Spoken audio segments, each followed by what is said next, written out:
저분이 누구냐면 전형수 씨라는 분인데 아마 신문에 그 언론에 잠깐 나왔다가 한때 뭐 조금 나왔다가 그랬다가 이제 그 지금은 많이 잊혀졌을 거예요. 전형수 씨가 뭐 하던 사람이냐면 공무원이었어요. 어디 공무원? 성남시 공무원.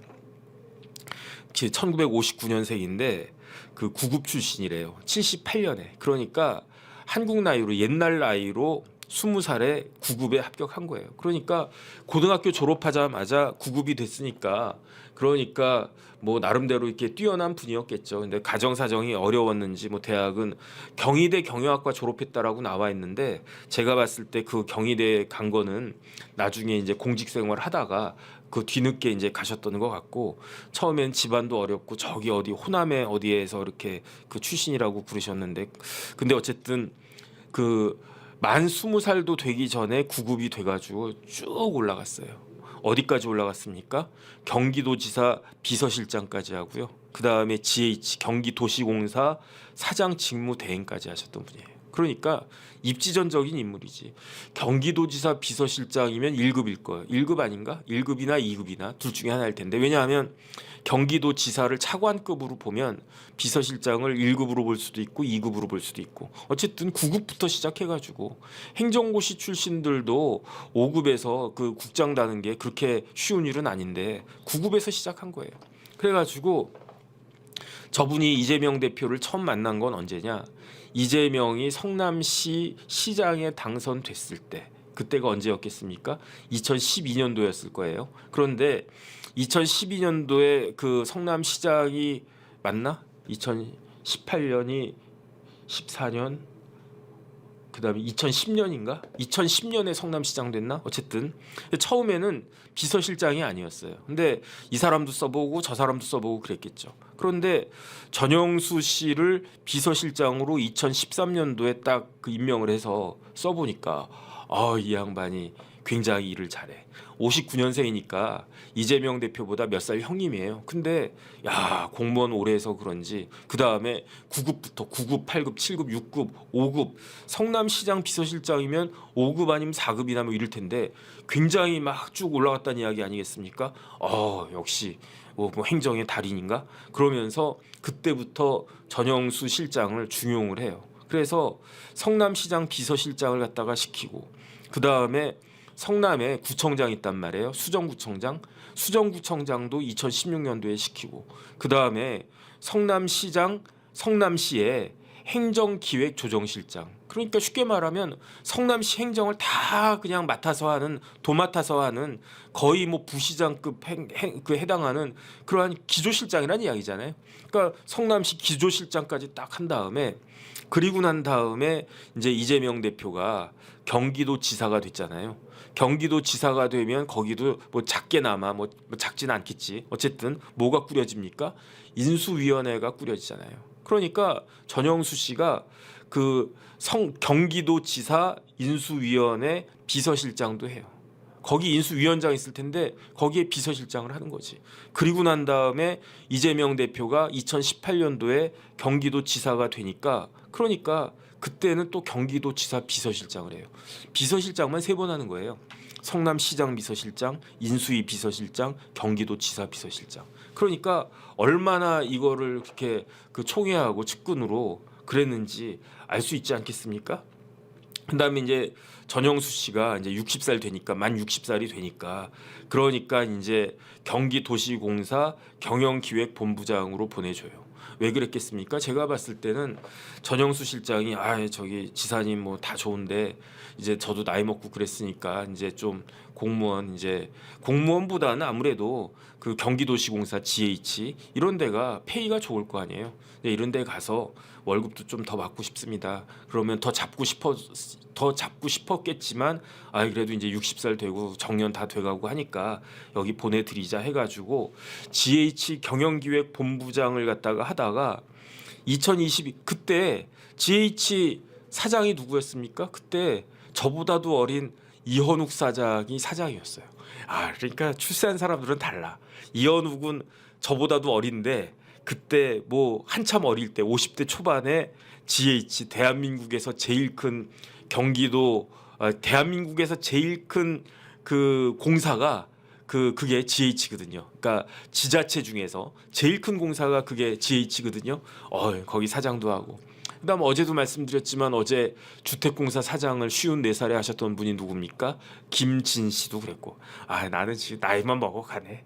뭐 그래도 저는 뭐 이렇게 살래요. 뭐 저 별로 그렇게 뭐 부럽긴 부러운데 뭐 그냥 제 그 나름대로 이렇게 살아야지. 어쨌든 GH 딱 갔을 때 그때 사장님은 누구였다? 리틀 이재명 이현욱이었는데 이현욱 변호사 출마한다고 그 옷 벗었잖아요. 그 뭐 사장 그만뒀는데 그때 사장 권한 대행도 전영수 씨가 했었는데 그랬는데 진짜 뜬금없이 작년 2023년 3월 9일 그러니까 2022년 3월 9일에 대선이 있었단 말이에요.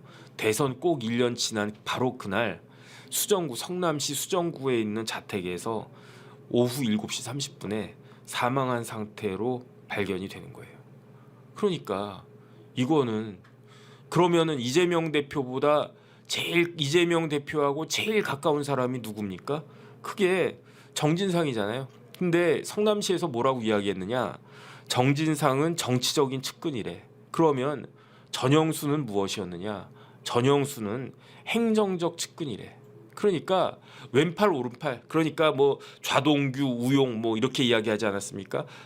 근데 김용은 뭐 했던 사람이냐? 김용은 대변인 같은 거 했던 사람이니까. 그러니까 오른쪽은 정치적인 측근들 이야기하면 이 라인에 누가 있었습니까? 정진상, 김용, 유동규 이게 이런 쪽에 딱 있으면 행정을 담당하는 시장이니까 행정을 갖다가 해야 되잖아요. 이 도지사니까 행정을 해야 되잖아요.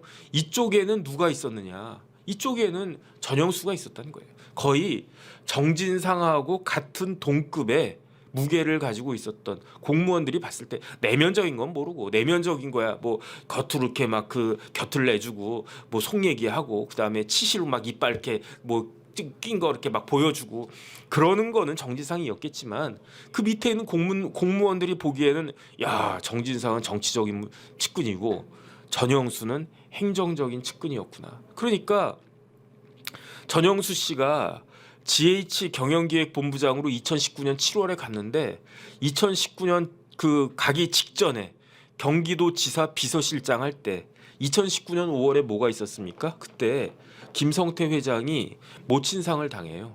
그때 모친상을 조문한 사람이 누굽니까?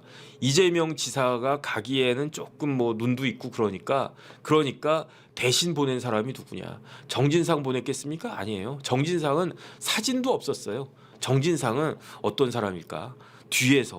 진짜로 뒤에서 배후 조종한 사람이니까 그러니까 진상이 안 보낼 거면 누굴 보내야 되나? 그래도 내가 제일 내 마음이 실려 있는 2019년 5월 달이가 언제입니까? 그때 그 김성태 회장이 한창 막 날뛰던 때 아니었습니까? 막 그때 300만 불 보내주고 그 다음에 500만 불 보내주고 스마트팜으로 그 다음에 이제 좀 있으면 내가 북한 간다 그러고 있을 때 아니었겠습니까? 그러니까 김성태 회장이 모친상 당했는데 조문해야지. 누굴 보내겠습니까? 유동규를 보내겠습니까? 김용을 보내겠습니까? 아니지. 그래도 공식적으로 한 단계 높고 누가 봐도 이재명의 분신이라고 할 수 있는 사람 그 사람이 전영수 아니었습니까? 그런데 3월 9일에 세상을 떠났어요. 전현희 의원의 말대로라고 하면 이 전영수 비서실장은 제가 봤을 때 피살된 거 아닙니까? 그러면 누가 살해한 겁니까? 너무 가까운 사람. 하위 직급도 아니야. 고위직이야. 그 다음에 직급을 떠나가지고 비서실장보다 더 가까운 사람 있습니까? 지금 대통령하고 지금 뭐 임종석 비서실장 오늘 수사받는다고 그랬단 말이에요. 그러면 임종석이 수사받는 건 누가 수사받는 거랑 비슷한 거냐? 뭐 제가 더 이상 말 안 하겠습니다. 그 다음에 중요한 건 뭐냐면은 저 전영수 씨가 그걸 갖다가 남겼어요. 뭘 남겼냐면은 유서를 남겼어요. 뭐라고 유서를 남겼냐면 이재명 그 당시 이제 대표겠죠. 이재명 대표님 이제 정치를 내려놓으십시오. 그랬어요. 그것만 좀 다시 한번 그 기사 좀 띄워주세요. 더 이상 희생은 없어야지요. 그러니까 이 이야기는 이재명 대표가 정치를 계속하면 또 희생자가 나온다는 이야기인가? 좀 불길하네. 그 다음에 전영수 씨가 뭐라고 또 이야기했냐면은 측근들을 잘 관리해라. 측근들 중에 인간성이 황인 사람들이 많다. 그러니까 측근들 인간성을 길러달라. 그 다음에 그 굉장히 중요한 이야기를 했어요. 현재 진행되는 검찰 수사 관련해서 본인 책임을 다 알고 있지 않느냐. 그러니까 네 죄를 네가 알렸다. 이재명 대표님, 내가 옆에서 다 보지 않았습니까? 내가 성남시부터 경기도 있을 때까지 다 옆에서 최측근으로 봤는데 그걸 갖다가 내가 다 알고 있는데 여기에 대해서 얼마나 더 버티겠습니까? 정치를 이제 그만 내려놓으세요. 그 다음에 죗값을 달게 받으세요. 그게 더 이상의 희생이 안 나온 그런 길 아니겠습니까? 그래서 어쨌든 저는 이제 이렇게 이제 세상을 갖다 뜹니다. 이런 유서가 남겨져 있대요. 남겨져 있었대요.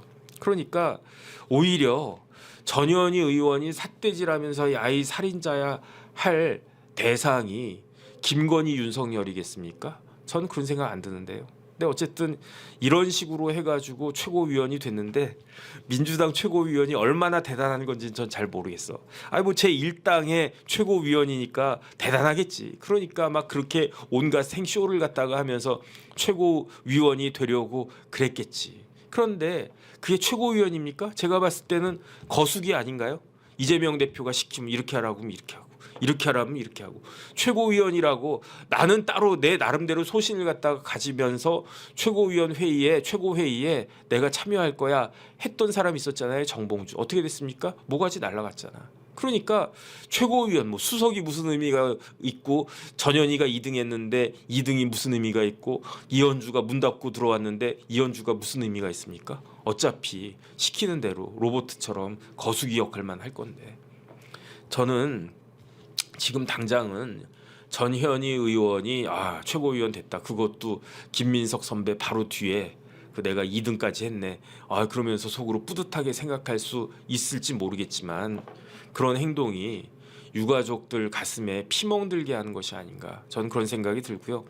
정봉주가 왜 떨어졌습니까? 수박으로 흥한 사람 수박으로 망한다라고 그랬잖아요.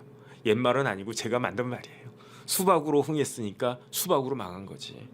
정치적으로 길게 봤을 때 전현희 의원의 저런 행동은 결코 도움이 되지 않을 것 같다. 그게 제 개인적인 생각이고요. 오늘은 이런 정도로 마치도록 하겠습니다. 오늘도 잘 경청해 주셔가지고 감사 말씀 드리겠습니다. 네, 고맙습니다.